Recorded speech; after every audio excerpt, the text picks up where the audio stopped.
proyecto de ley es adicionar una inhabilidad en el régimen de inhabilidades e incompatibilidades establecido en la Ley 80, porque paradójicamente lo único que hay en Colombia para que estos delincuentes, para que estos corruptos no vuelvan a licitar es una multa de la Superintendencia de Industria y Comercio, multa que la incorporan dentro de sus presupuestos, multa que seguramente estos contratistas, al ponerse de acuerdo, establecen cuál de ellos la paga.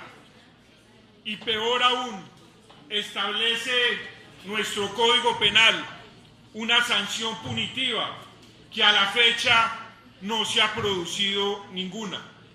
Por eso seguimos viendo pasar delante de los ojos del pueblo colombiano carteles de contratistas que se ponen de acuerdo, fijando precios para defraudar al Estado colombiano.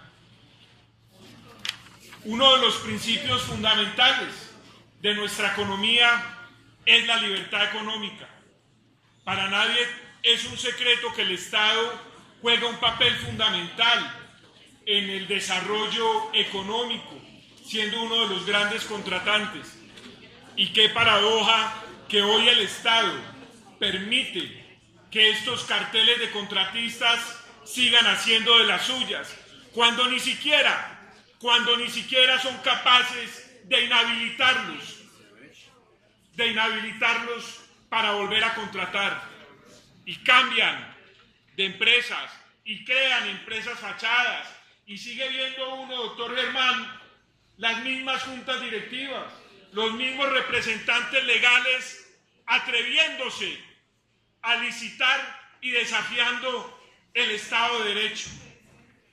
Por esta razón, este proyecto de ley lo que busca es establecer una inhabilidad para que estos bandidos, para que estos corruptos no puedan siquiera volver a contratar con el Estado por un término determinado. Quiero explicar, por ejemplo, que en otras legislaciones, Argentina, Brasil, Perú y otras legislaciones latinoamericanas, se vio la necesidad de establecer esta inhabilidad porque, insisto, de nada sirve que el Estado imponga una multa. Ellos se burlan del pueblo colombiano cuando, independientemente de la multa que le impongan, vuelven y se atreven a licitar. Tenemos casos recientes de cartelizaciones.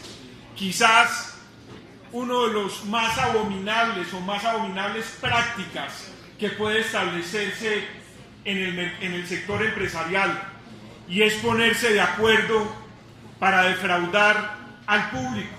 Y en este caso no es el público en general, sino que es el Estado colombiano y los recursos públicos. Tenemos el caso en el año 2016, como las empresas papeleras se pusieron de acuerdo frente al papel higiénico que todos los colombianos tuvimos que pagar a costa de esta cartelización. Y ni que hablar de las empresas de vigilancia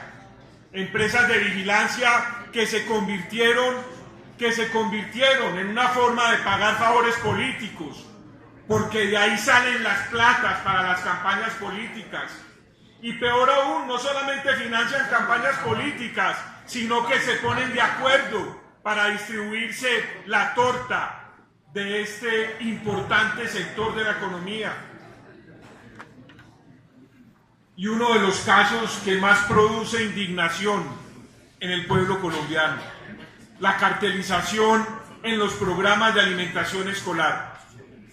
Yo quiero decirle al país que estos delincuentes se ponen de acuerdo para cobrar tamales a 30.000 y 40.000 pesos. Se ponen de acuerdo para contratar y defraudar a los niños y la alimentación de nuestros niños. y no son de los niños de colegios privados, son de los niños de los colegios donde más necesitan educación. Por eso, queridos compañeros,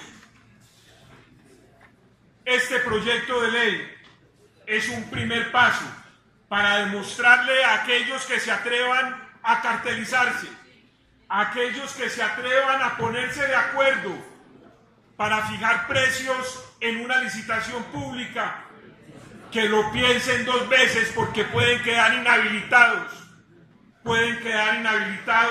por un tiempo para volver a licitar. Inclusive se extiende a representantes legales, miembros de juntas directivas y accionistas. Teníamos un caso igualmente el año pasado de cómo se cartelizan igualmente para los servicios de patios y de grúas.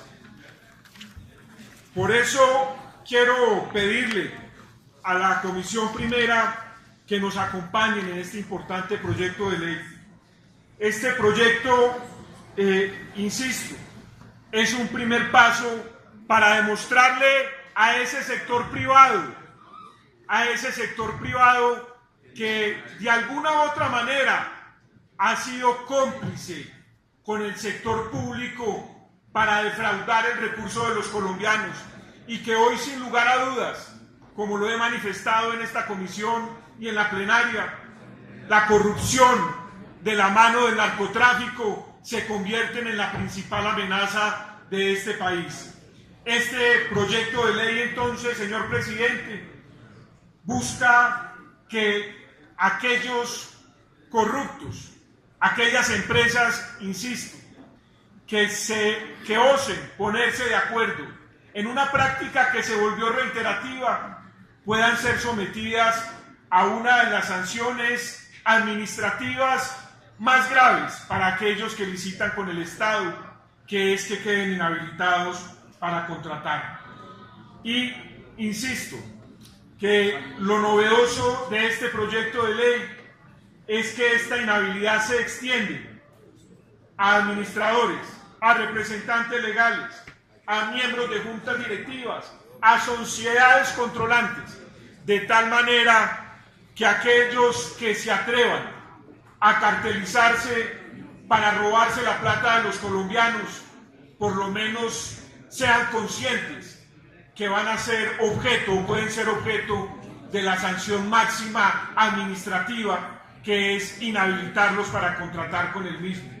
Yo quisiera, presidente, con su venia, que el doctor Ricardo Ferro, autor de este proyecto de ley, pueda cerrar mi intervención, si así lo considera la Comisión Primera, y con la venia de la mesa directiva, presidente. Muchas gracias.